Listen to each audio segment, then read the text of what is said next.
अंशकालीन सफाई कर्मचारी संघ बहुत ध्यान से सुन रहे थे और जो विषय आप लोगों ने हम लोगों के पास रखे हैं बिल्कुल जायज है। 10 दिन तो क्या 5 साल सरकारी चला गया।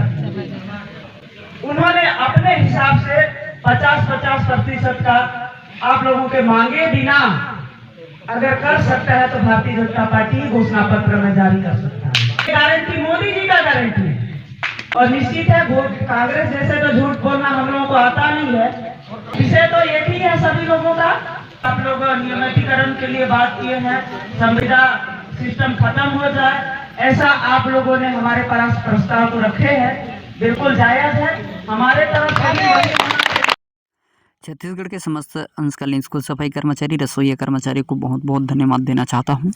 कि जिस तरह से आप लोगों का प्रयास रहा कि छत्तीसगढ़ मुख्यमंत्री वर्तमान मुख्यमंत्री शाह जी के द्वारा एवं उनको अपनी समस्या बताना और उन अपनी बात को मुख्यमंत्री जी के द्वारा रखे जाना ये बहुत बड़ा विषय है। क्योंकि छत्तीसगढ़ के अंशकालीन कर्मचारियों को 2011 से लगातार काम करते आ रहे थे और ऐसे कई प्रतिनिधियों को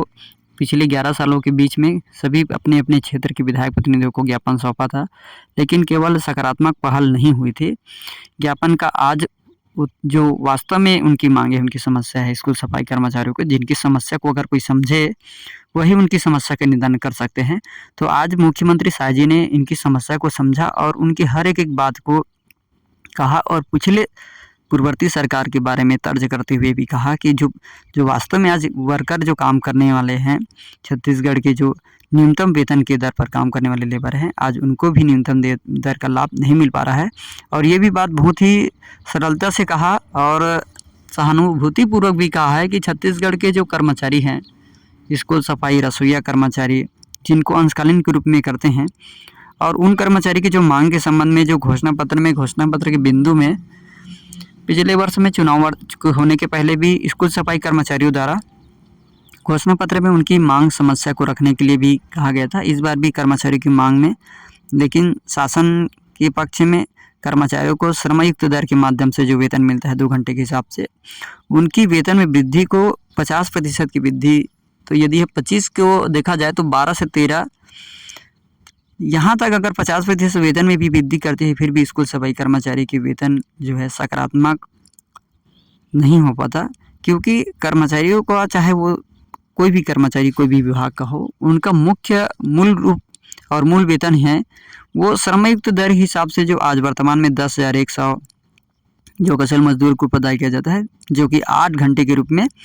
कोई भी कर्मचारी कार्य में संलग्न हो जाता है तो वो 8 घंटे के लिए ही इंगेज हो जाता है। उसके अलावा यदि उसको दूसरा कार्य के लिए कहोगे तो वो कर पाना एवं उन कार्य को, अपने मूल कार्य को छोड़कर कहीं चले जाना उनको अच्छा नहीं लगता। तो इन सभी बातों को भी समझा सरकार ने, और सरकार ने समझने के साथ साथ उनकी मूल मांगे जो है नियमितीकरण,